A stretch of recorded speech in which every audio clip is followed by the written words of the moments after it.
She, I don't think she got on the first round. I think no, she got on like the second round. She's cute though. Fallout Commander already looks awesome. Now this leads into what we're about to play, more Fallout 3. Only reason I'm getting this up again is just to kind of refresh my mind on what's to come. Now, this isn't in any way really relevant to any of your knowledge, but I'm gonna say it anyways. I am a pretty big Magic the Gathering fan. Especially with a lot of these collabs that's been coming out. There's been a lot, bro. We're talking Doctor Who, we're talking Lord of the Rings. There's been like little mini collabs, like they've had like Laura Croft. They've also had Warhammer, which I have. Warhammer 40k. See, it says it right there. Boom. And now, coming March, like 3rd or something, they will be having a Fallout set come out. And that was actually the reason why I tried to time Fallout to start playing in January.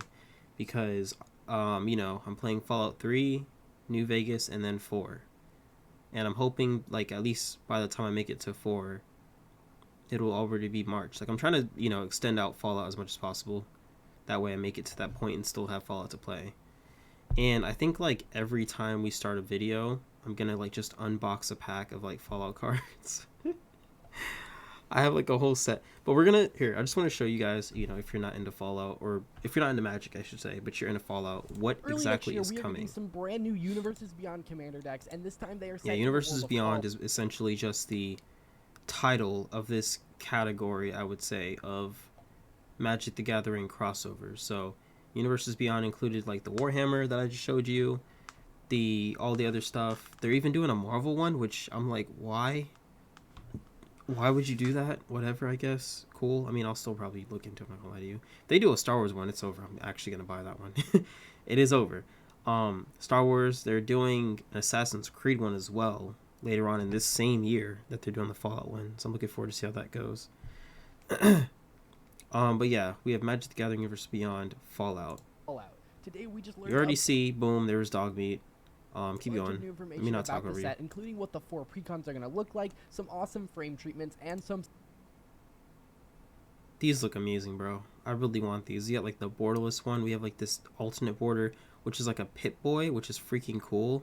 It has like the little HUD right here for like the status, the special skills, perks in general, showing the level that you are and all the XP. That's freaking cool, bro. HP... I don't see carrying capacity, but still, that's freaking dope. Spicy reprints. Let's talk about all of it. First off, let's talk about the product as a whole. Coming out March 8th, you can expect March 4 8th. Commander precons along with collector boosters. There's 4 of these. Basically, the commanders are, you know, the set card that you would base your deck around, you know what I'm saying? So, there's 4 of these ones. You have Dogmeat. Of course, everybody knows Dogmeat. Ever Loyal. He's going to have his own deck with its own set of creatures and whatnot. Scrappy Survivors, what it's called. White, green, red. You have Caesar, Legion's Emperor. Now, I know Caesar is in Fallout New Vegas, because I've seen him pretty often, because everybody loves New Vegas. They love talking about it. Hail Caesar. He's black, white, and red. I can't go into, like, the full depths of how Magic the Gathering works, so I'm just going to, you know, explain what little I can. We have Madison Lee, the one character that I actually am mainly familiar with in this set, in this whole expansion, whatever, besides Dogmeat. We have Madison Lee. She's running, I can't even see what her thing's called because this is in the way, that's fine though.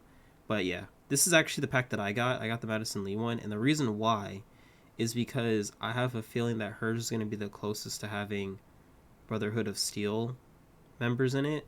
And I'm pretty sure that star right there is supposed to be Liberty Prime. So imagine she has, there's it like somewhere in this deck is like a Liberty Prime. Maybe it's like a vehicle or whatever. But it's somewhere in that deck and I want that card. And then we have the Wise Mothman, which I haven't run into this moth thing before. It's black, green, and blue, and then hers is blue, white, and red. This is very and then a bunch of booster packs. Similar to the Doctor Who release with 4 precons and collector boosters as well. It will I don't watch Doctor Who, so this didn't do anything for me. Still is cool, but it didn't do enough for me. Feature new and reprinted cards in the style of Fallout. Look at that. Rex Cyberhound. I don't know who that is. That's in a command tower. That split second. As long as the spell is on the stack, players can't cast spells or activate abilities that aren't mana abilities. Choose any number of target creatures with equal toughness. Destroy the. That's cool. The Vault-Tec assisted targeting systems. That's awesome. With each deck focusing around a different faction or kind of a theme within the world of Fallout. Unlike each deck focusing on a different faction. Caesar, I believe, gets his whole Caesar Legion, which is like those Roman guys. And then Madison Lee, like I said, she works the Brotherhood of Steel. I'd imagine she's going to get Brotherhood of Steel cards. Dogmeat, I think, is just going to get like random like settler cards. And then that Mothman is going to get like, you know, like radiated like animals like rad scorpions, rad roaches, probably even Deathclaws in it as well, which sounds pretty cool. I actually also really do want a Deathclaw card because, you know, Deathclaws are like the iconic villains of Fallout. But yeah.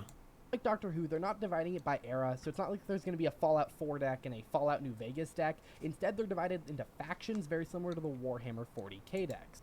So, oh, well, yeah, very similar to the Warhammer 40k decks. But yeah, what that means essentially is that you're going to see characters from like the Fallout 3 game mixing with characters from like Fallout 4 and Fallout New Vegas. So like we can have in that like Dogmeat set a mixture of like Preston Garvey from Fallout 4 with, I can't name any New Vegas characters, but like maybe maybe Lucas Sims from Fallout 3. That's pretty much all I can say. So, yeah, it's cool. In terms of legality, just like Doctor Who, these will only be legal in Eternal formats, so things like Vintage, Legacy, Pauper, and Commander. Let's talk about all four. Now, you can't ask me what any of that means. I really don't know. I don't play Magic that hardcore. I'm not actually playing it, like, physically. So these cards are literally just for collection purposes. I don't actually go to a comic book store and play with these. I do want to. I'm just really socially anxious. So, yeah. Precons now. Starting off, Scrappy Survivors is a red, green, and white commander deck that focuses around auras and equipment and focuses on the brand new token type Junk. Junk are a token artifact that you can tap to sack to exile the top card of your library, and then you can play that card this turn, but you can only do it as a sorcery. So it's essentially a clue that has you impulse draw, but you don't need any mana to do it, so it's actually quite powerful. Now you see that? I understood only half of that. I only understood half of that. I'm not going to go fully into how it is that Magic the Gathering works. I mean, actually, when this set does come out, we're probably going to play some MTG Arena. I mean, obviously, it's not going to be in the game. It's literally just going to be physical, which is kind of unfortunate. But, yeah, we're going to definitely play some MTG Arena. Like a couple rounds at least, just to kind of show off my skills. But, yeah. The deck is led by Dogmeat Everloyal. It's a... Another thing, though, that I really do have to take into respect when it comes to this is just how good the art looks, man. Look at this Dogmeat. This is Dogmeat from Fallout 4 for sure, by the way. You can tell because of the red bandana, the armor, that stuff you can equip on a Dogmeat. Also, this is like a German Shepherd. Well, I think all Dogmeats are German Shepherds, right? For the most part, they are. But he's like outside of the gas station. Yeah. This is where you recruit Dogmeat, yeah.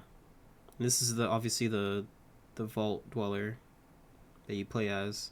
Red, a green, and a white for a legendary creature dog 3/3 that when it enters the battlefield you mill 5 cards, then you can return an aura or equipment card from your graveyard to your hand. Then whenever a creature you control that's enchanted or equipped attacks, create a Junk token.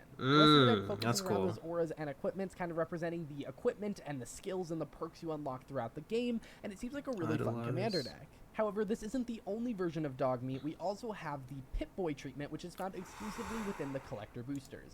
I need to get one of those. I need those. This is what I'm going to be collecting, dude. I'm going to be collecting these. These specifically look so freaking fire. The whole Pip-Boy design is so nice. The little power button that you can turn off, you know, when you're like putting the Pip-Boy away or when you're switching throughout tabs.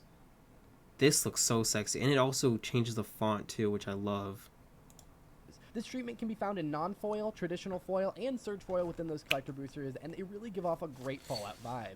The next deck is the Mutant Menace deck, which is a black, green, and blue deck that cares all about rad counters. Rad counters obviously represent the radiation from the apocalyptic world of Fallout, and what they do is that at the beginning of your pre-combat main phase, if you have any rad counters, you mill that many cards, and then for each non-land card milled that way, you lose a life and you lose a rad counter. Essentially, it's going to mill away your library, and as many rad counters as you have, you'll eventually take that much damage, but it may prolong a little bit as you're milling lands instead of hitting non-land cards. These counters can be found on awesome new cards like the Face Commander, the Wise Mothman, which is a black, a green, and a blue for a legendary creature Insect Mutant that's a 3/3 with flying. And whenever it enters the battlefield or attacks, each player gets a rad counter. So that includes you, that includes your I like that. It's like its presence alone produces radiation. Milled, +1/+1 counter on each of up to X target creatures, where X is the number of non-land cards milled this way. What's interesting about this is that you get the rad counters, so you will be taking damage and milling, and so will your opponents. That's good because your commander cares about whenever anyone mills any number of non-lands, not just you. So this is a really interesting way that the deck works, where it is kind of a mill deck, but it's not necessarily trying to mill you out, it's just trying to get value off of putting cards in your graveyard. This card also comes in one of those really awesome Pip-Boy frames, and so you can see it here as well. Next up is the Hail Caesar deck. It's a black, white, and red deck that cares all about sacrifice. I know I haven't played Fallout New Vegas yet, but I don't mind getting slightly spoiled. It's not going to spoil me at all, really. Caesar Legion's Emperor, which is a red, a white, and a black for a 4/4 that says, whenever you attack, you may sacrifice another creature. When you do, choose 2. Create 2 1/1 red and white soldier creature tokens with haste that are tapped and attacking. This is an official artwork, by the way. I know people are gonna be confused, like, what is this? No, this isn't. This is just kind of showing. I mean, this is literally a red and white creature token soldier with haste. That's pretty much perfect. It's obviously gonna have a different look of it, you know. I don't know. It's probably gonna look like one of these guys. I don't know what Caesar looks like. I don't know what any of his stuff. I mean, this is obviously Caesar, but I don't know what any of his people look like. So I mean, I can't say much. Caesar deals damage equal to the number of creature tokens you control to target opponent. The deck obviously wants you to create a lot of tokens and then swing with them to win, you know, dealing damage with Caesar and then maybe sacrificing a token to create 2 more. I think those... Red-white usually has to do around creating soldiers and making them stronger and then hitting with a lot of people, pretty much. That's essentially why it's red and white. The black usually has to do with, like, sacrificing things into your graveyard or something like that, which obviously says you may sacrifice another creature. That's kind of just summarizing how certain color combinations work. Those will be the 2 most common modes, but the ability to also draw a card is really good. So I feel like that probably represents how Caesar works. Later in the game, you're going to create 2 1/1s and deal damage. It's kind of, are you trying to build up your value and build up your board, or are you trying to win the game? And Caesar kind of has all of those abilities on him, so I think it's a really fun. And he does look really fun to play with, though. But I do have to go with Madison Lee. Science Precon, which is red, white, and blue. Oh, she's even in the Institute outfit. I forgot she was even in the... That's crazy. I kid you not. I forgot that she joined the Institute. That's not a spoiler for me. I've played Fallout 4, but, like, I genuinely did forget that she... Wait, so she went from the Brotherhood of Steel in Fallout 3 straight to the Institute. And yeah, that's definitely... Yeah, this is freaking Liberty Prime. But I find that weird, though. I get this supposed to be like mashing a bunch of different eras together, but like this is her from Fallout 3 working in front of Liberty Prime, right? But if I remember correctly, in one of the endings for Fallout 4, you can attack the Institute with Liberty Prime. And there she is dressed up in the Institute. Okay. And focuses all around scientist and energy counters. Okay. The deck is led by Dr. Madison Lee, which is blue, a red, and a white for a 2/3, and it says whenever you cast an artifact spell, you get an energy counter. Then you can tap and pay an energy to give target creature +1/+0 and trample and haste until end of turn. You can tap and pay 3 energy counters to draw a card, and you can tap and pay 5 energy counters to return target artifact card from your graveyard to the battlefield tapped. Kind of reminds me a lot of Caesar, where it's a very versatile commander that can draw you cards, try to win you the game with trample and haste, or give you some value there with that recursion ability. This is a card that will be useful no matter when you cast it in the game, and as long as you're casting a bunch of artifact spells, you'll be sure to get a lot of energy and be able to activate these abilities a lot. Seems like Okay, and also artifacts will almost always have to do with some kind of thing that isn't alive. And I'm not talking about undead. I mean, like, usually like puppets or like robots or something.